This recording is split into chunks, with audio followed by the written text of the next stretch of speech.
So in this video we're going to be covering the Muay Thai champion called Dieselnoi. Hopefully I've pronounced that name right. But basically he was the Muay Thai champion using his knees. He's basically was the best in the world with his knees. He was long, a tall guy, and he'd basically get his opponent in the clinch and then just knee them until they're done. And the other thing is he had to retire because he beat everyone. So, what we like to do on this channel is analyse. My mind's very analytical. That's from a previous job I had to do. It was very dangerous. I had to be very analysing everything. So, so I'm very good at analysing what's the best moves. But anyway, this guy was the best with the knees. So let's have a look.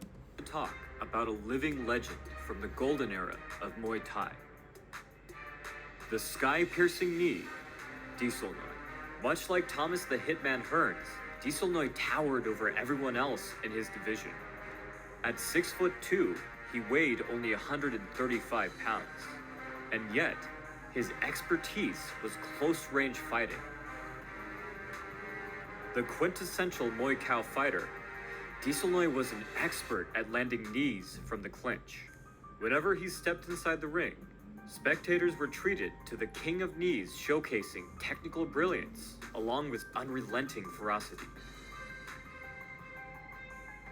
This perfect blend of intelligence and aggression led to Dieselnoi racking up 110 wins. He dominated elite fighters, including the legend Samart, who many consider the greatest Muay Thai fighter of all time. Who we've covered in another video. He's amazing with the side teep. So that's interesting. He even beat him. So, was that 115 fights? And Sagat, who you may know is the influence for the character in the Street Fighter games. Knocking out accomplished fighters as a teenager, Dieselnoi retired just before the age of 24. Not because of an injury or any defeat, but because there was simply no one left who was willing to fight him for his title. So let's just get that right. He had to retire because he beat everyone and no one could beat him. That's crazy. Before he was 24. While it would be easy to dismiss his accomplishments by attributing his wins to the insane height he possessed for his weight class. Yeah, and let's remember this, ladies and gents. He's 6'2". I'm not even 6'2". You know what I mean? I'm not even 6 foot.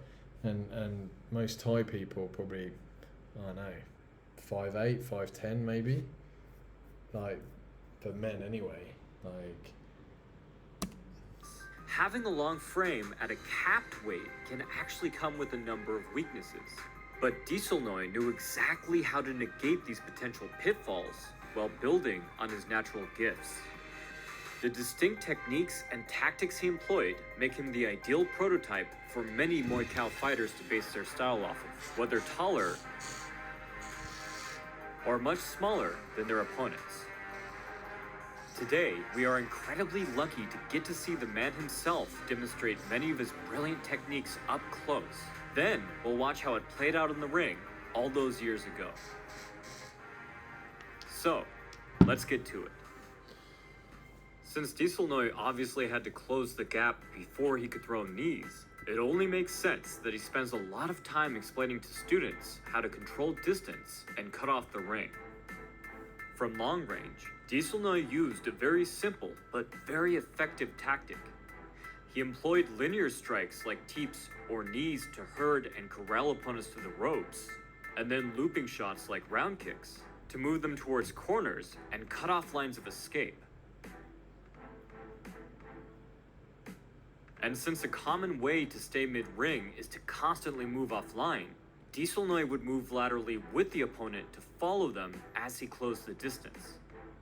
Dieselnoi's entire philosophy was to keep moving forward at all costs, never taking a single step back if he could help it. But he was far from reckless. Here he explains that the vast majority of attacks should be thrown off of the lead side. Dieselnoi knew that his rear side was more powerful, but it was also slower and opened him up to being countered. Only once the opponent got stuck in position or turned out of alignment, losing their posture and balance, would Dieselnoi then unleash his rear side attacks. Of course, opponents didn't always want to cooperate. Here Dieselnoi explains that if his opponent tried to be the aggressor and move forward, he would teep them in the chest as they charged in. This way, the teep would be too high to be swept aside with the parry. And here he explains what to do against punchers, demonstrating how their own aggression could lead them to overextend. The perfect setup for a counter knee. That's interesting. So you come in with the jab to the stomach or whatever, the punch to the stomach. He just grabs you and knees you. You know, that's if you look at like some of the best fighters in the world, that kind of taller frame seems to be more ideal. We're going to cover the left weight champion, and he is more this kind of frame. Not as tall, I don't think, but he's pretty tall. So that was long range, but opponents who let Dieselnoi get to mid-range became subject to one of the most devastating and brilliant tactics ever seen in the ring. As Dieselnoi closed distance, his competitors of course tried to stop his momentum with kicks. But rather than block an opponent's incoming kick with his shin, like a typical check, Dieselnoi would instead bring his check inside and underneath his opponent's leg, slamming the top of his knee into their thigh or hamstring. This allowed Dieselnoi to both inflict damage and move the opponent backwards, as he was essentially walking directly into them. To drive them off balance even more, Dieselnoi would lift up on his toes as he checked, turning his knee into a lever to tip his opponent back. So he's like, look at this. You can see he's getting kicked in the body. So he's like, yeah, my ribs hurt because he kicked me a bunch, but I beat his kicks. And he won. Again integrating a deep level of knowledge and intelligence into his philosophy of all-out destruction, Dieselnoi almost always preferred to let his opponent throw first. This way, he could counter and cover the distance without worrying about being countered or moved off balance himself. Here, Dieselnoi explains something that helped with all of these tactics, showing how he would employ a long guard to get a feel for his opponent's movement. Like a combination of a spear and an antenna, Dieselnoi used both arms as both a weapon and a tool to better judge distance.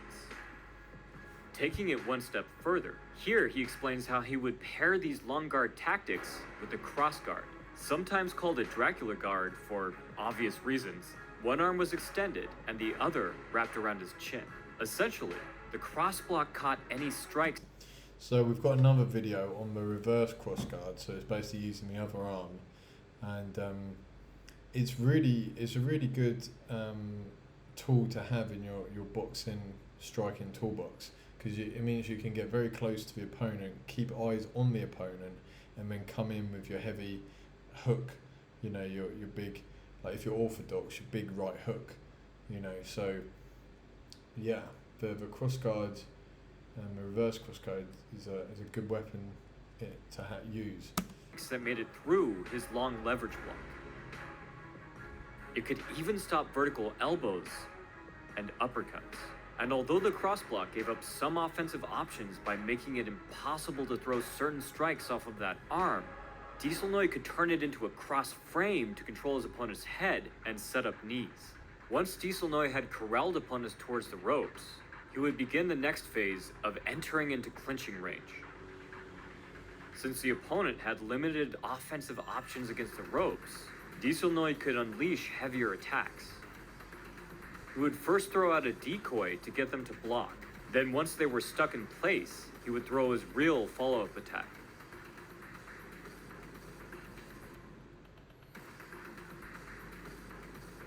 In this clip, Dieselnoi explains what to do if an opponent tries to push back to create space.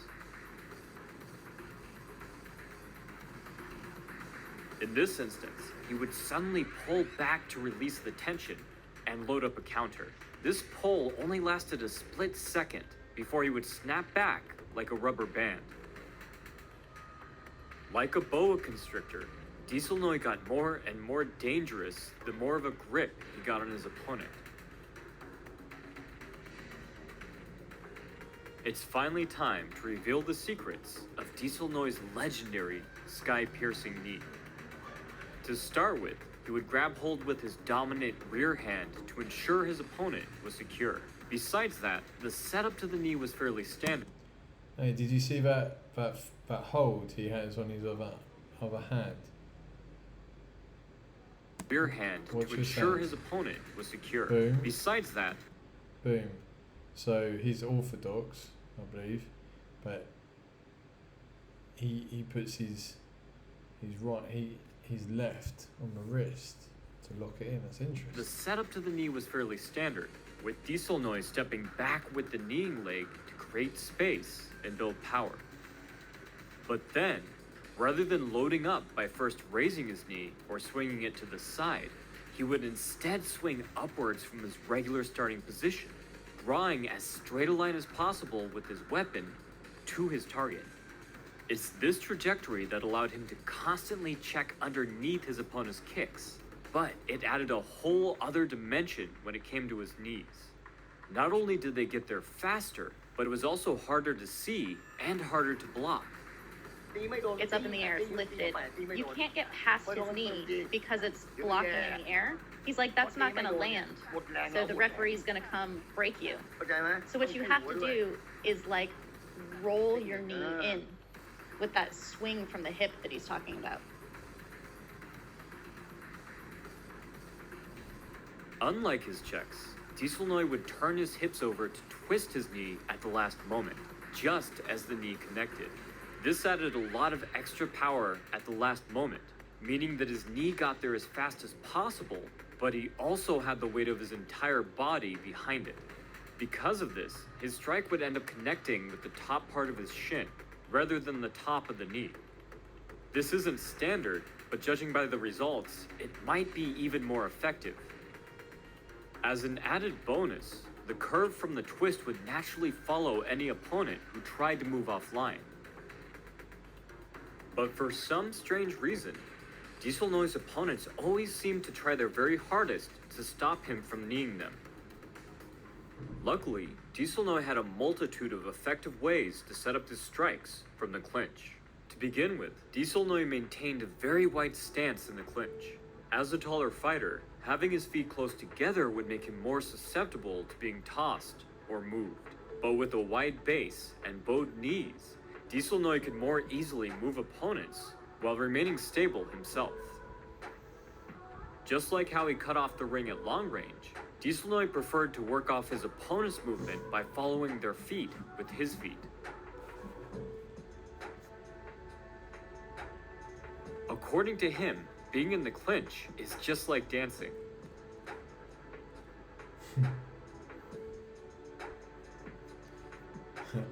That girl is a Muay Thai fighter called Sylvie. She's a champion now, I believe. So well done to her. Would flow with his opponents, then cut sharp angles at the perfect moment to move them into a bad position. Of course, points of control are just as important as footwork when it comes to grappling. Here Dieselnoi explains how important it is to squeeze the elbows together when using a double collar tie, also known as a plum. In his case, his long forearms let him clamp his elbows together to where they were almost touching underneath his opponent's neck, dragging them into position for his signature knees. And every time I see this, I can't help but think of an alligator locking onto its prey before it drags it down into the water. Those knees. But even when trapped in a tight lock, a good Muay Thai fighter still has a number of options. In a style of counters and counter-counters, Dieselnoi always seemed to have the perfect solution to any problems his opponents presented him with. If his competitor tried to escape by turning away, he would drive his knee into their open side.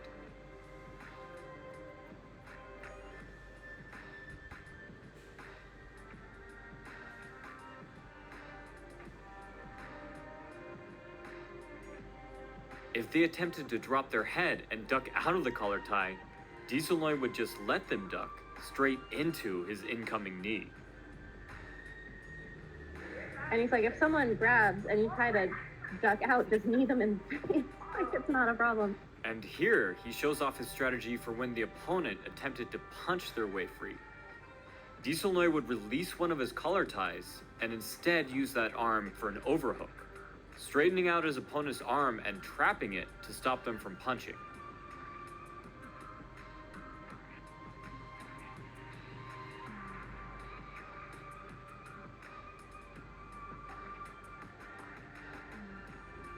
Going one step further, here he explains how he would actually knee the back of his opponent's arm or shoulder to weaken the muscle, making it harder for them over time to punch with any power. Wow.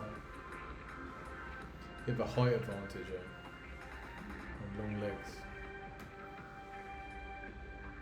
His knees were the weapon. Framing to break posture and create space is another common tactic used defensively against Muay Thai fighters.